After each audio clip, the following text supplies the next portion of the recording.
Hi, this is Dennis with Second Chance Tackle, and this one is going to be doing my homework on this one. It's a Shimano Calcutta 400.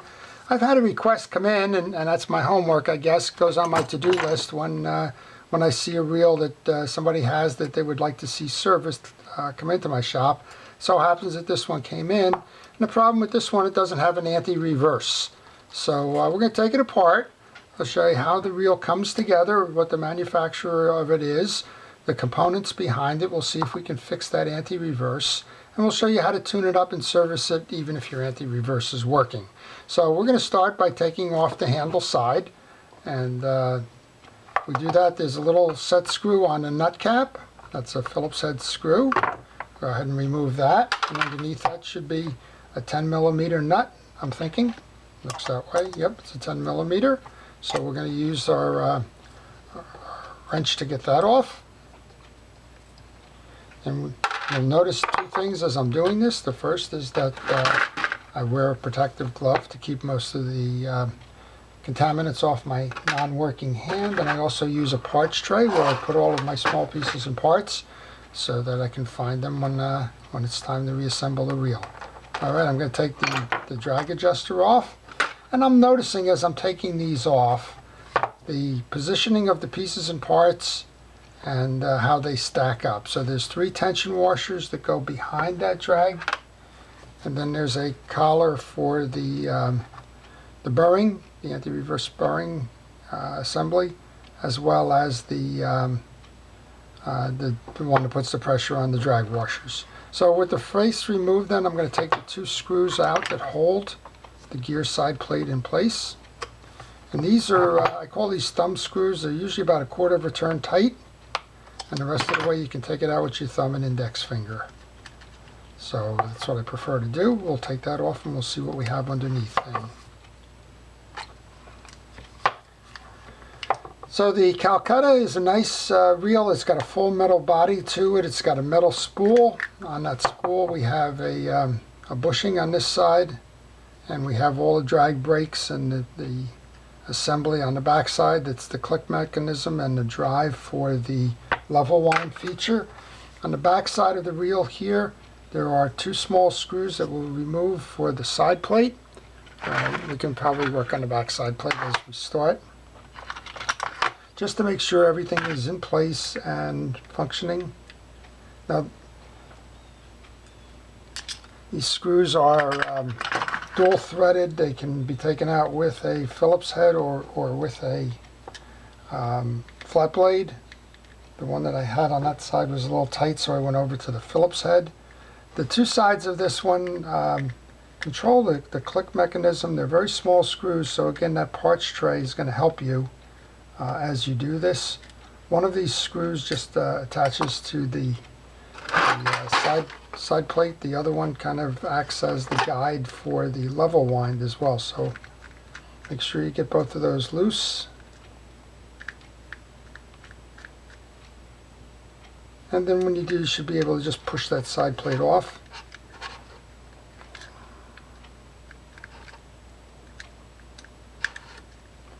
In this case, it seems like it's going to take a little bit more than just a... Oops, I got one underneath here. I was wondering why I wasn't getting cooperative. There's one set screw underneath. It's of the bigger variety. Let's go ahead and take that one off as well.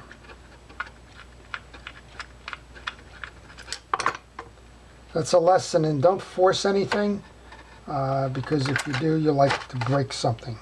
So this is the backside assembly to the reel. That's the click mechanism. Nothing needs to be done there from a service standpoint other than maybe clean a little bit of the debris. On this side we have the level wind reel. That's the small part of the spool drives this inner wheel, and then that drives the drives the bigger wheel. The little wheel drives the level wind mechanism. So this just needs a slight cleaning. I'm going to grab a cotton swab just because I noticed some light debris, nothing serious.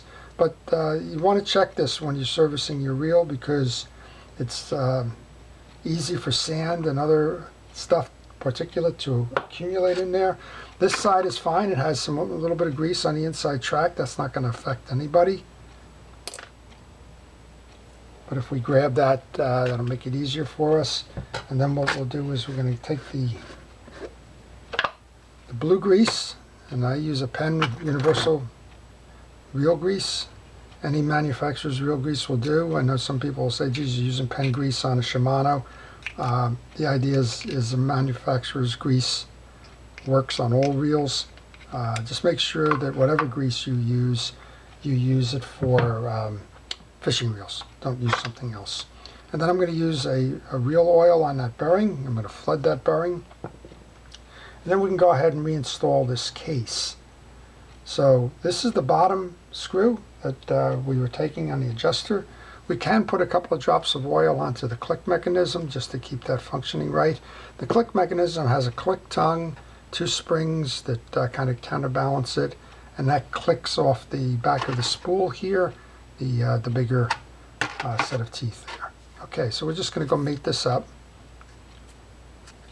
I'm just trying to align. Oops, we got a little bit more dirt in there. Just clear that out. Okay, we're in good shape. And generally, there's a clue here too. When you go to realign, the manufacturer in this case has stamped Calcutta. I was just making sure that little rub washer's on the top there. Stamp Calcutta into the case, and that kind of gives us a clue. When you line that up with the bottom of the reel seat, you should pretty much be able to read that without much issue there. That little washer just came out. And I have a variety of centering pins that I use. It just makes life a whole lot easier. In this case, I'm centering that screw hole that we took out. This is always a challenge for me, small pieces and parts. So I think the first thing we're going to do is try to put that set screw below, the one that was hiding on us and wasn't enabling us to get the reel set properly, take the side plate off. So I'm just going to work on that right now, put that one in first. Then we'll know that the other 2 pieces are square.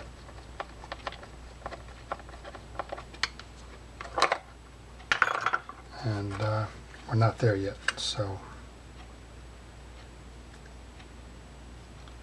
that seems better. And I'm just tightening that screw. It's kind of hard to see, and I apologize if I'm off camera with some of this. But if you get that one to hold first, then setting those 2 smallest screws becomes a little bit easier. There we go, we're tight on that.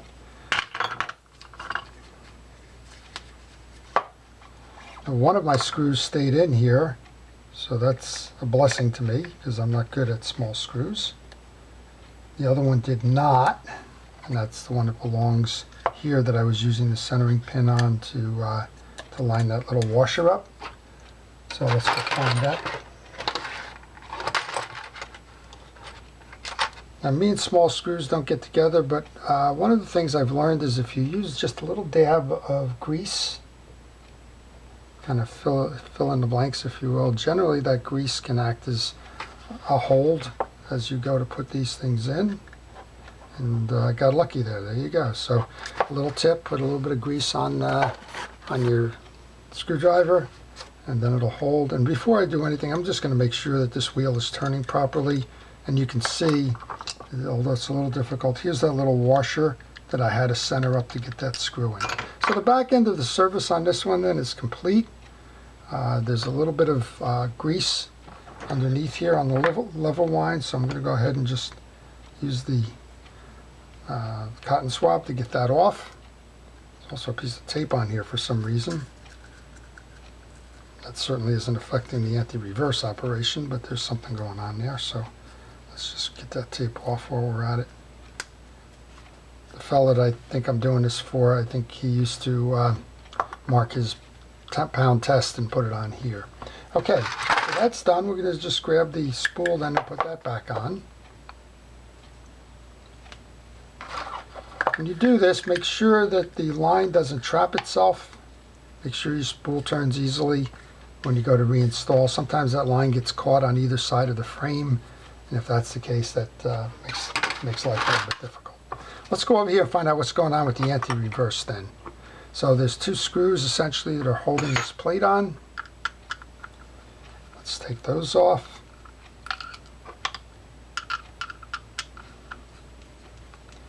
And then we'll be able to go underneath and figure out what we got here. Okay, those are going into my parts tray, and we can push this out with those two screws off.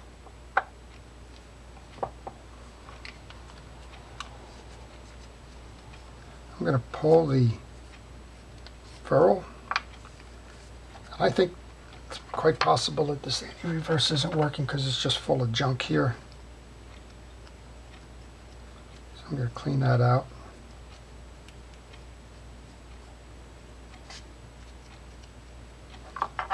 You can just see it's loaded with grease and stuff. That's my guess, is that's why the anti-reverse is not working. It's got nothing to grip to with all the grease that's going on there. So let's just clean that off. And you'll notice on this ferrule there's two sides. There's a flat side and there's a side that has two prongs on it. Those prongs go inward, as you'll see on the drag stack. So I'm thinking, while I have this open here, what we want to do is we want to give that bearing a good dose. And I'm noticing as we're doing this that I have one of the springs came out on my board. So that's fortunate. That spring is the free spool release spring. It belongs on the little tag there. And we're going to take both of those out just so we don't shoot that as we go and take a look at the drag washers. So we're just going to pull this off now.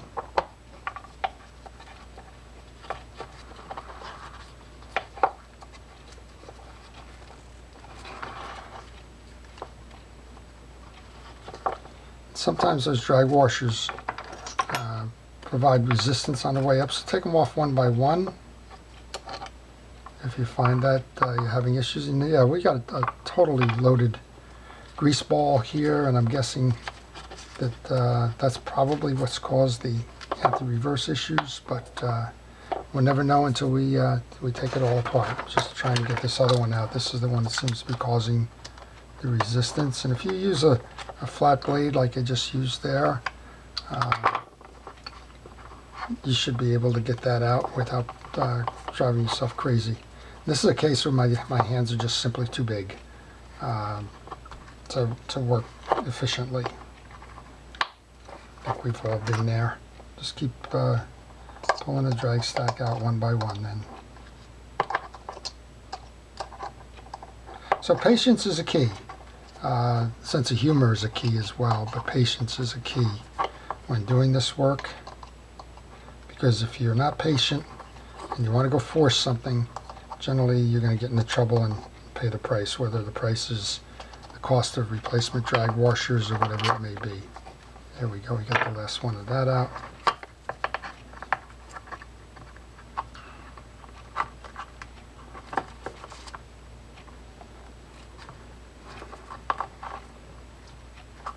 I'm just not understanding why I can't get movement here on this one.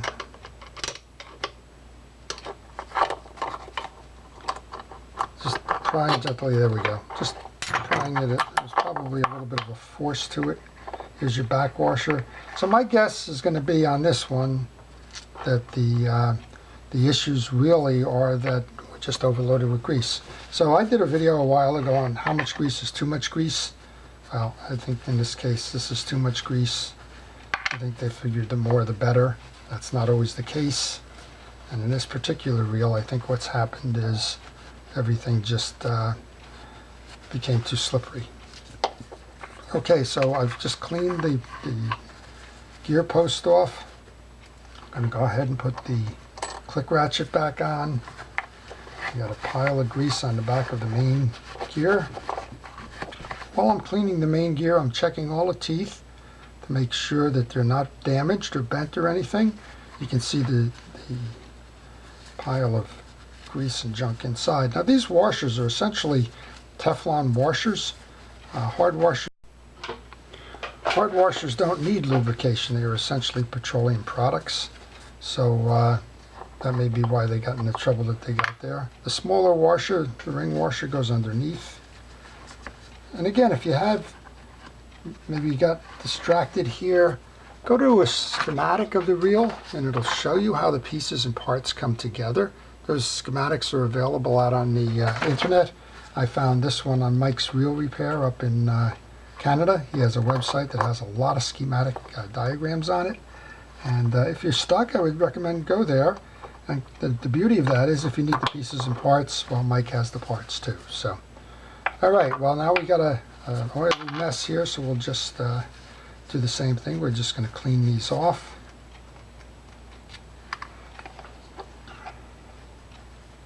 This is why I wear the glove. I wish I could wear the glove on the my working hand, but it just doesn't function that well for me. The big one with the centering hole goes on the bottom. Then we've got the traditional setup. We have 2 round ones and 1 eared one. So a round one goes in next. Then we have the one I just cleaned off here. Then we have the eared washers, the center one. And don't make the mistake on the round washers of putting the one in that has the grooves for that collar. Don't put that one in on the bottom, because if you do, you won't be able to set the collar properly on your the back end of this. And this is the one with the collar now. And you'll see it just has that extra indentation in it. It's a little bit more oblong, and that's where your collar is going to go. And this is the collar we cleaned off, and again, it has the 2 tabs. The 2 tabs just sit in that indentation there. Okay, we're just going to put a little bit of that blue grease onto the teeth of the gears. We have the 2 gears. We have the main gear. And we have the spool gear. And now I don't like to put grease onto the free spool mechanism. I like to put oil there. Again, if this reel gets contamination in it, then what's going to happen is that grease is going to trap it. So I like to keep that pretty much grease free. We've cleaned this up. I notice there's a little bit of something in there on the anti-reverse bearing. Let's just get that out of the way. We've oiled the back bearing, so we can just go ahead and take those 2 springs that we set off the side, put them on the posts.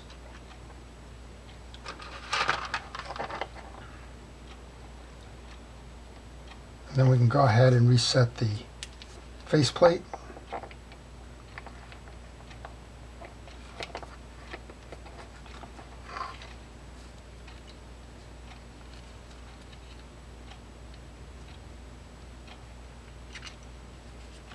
And you'll know you're set when you hear that click, and there's also the 2 spots where we took those screws out of.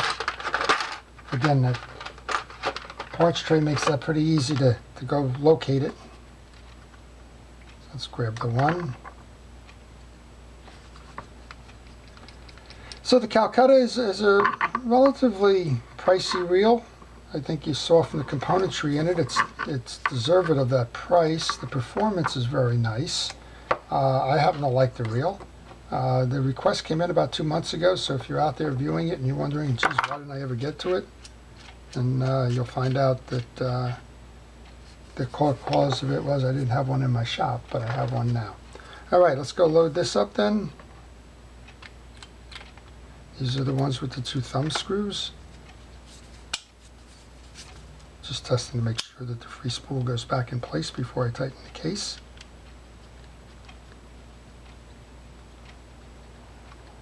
And let's see if taking the grease off was enough to make that anti-reverse work.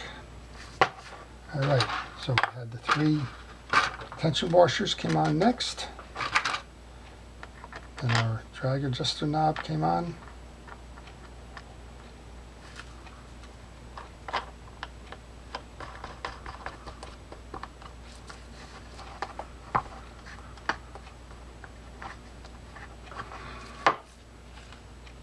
There you go. We have an anti-reverse.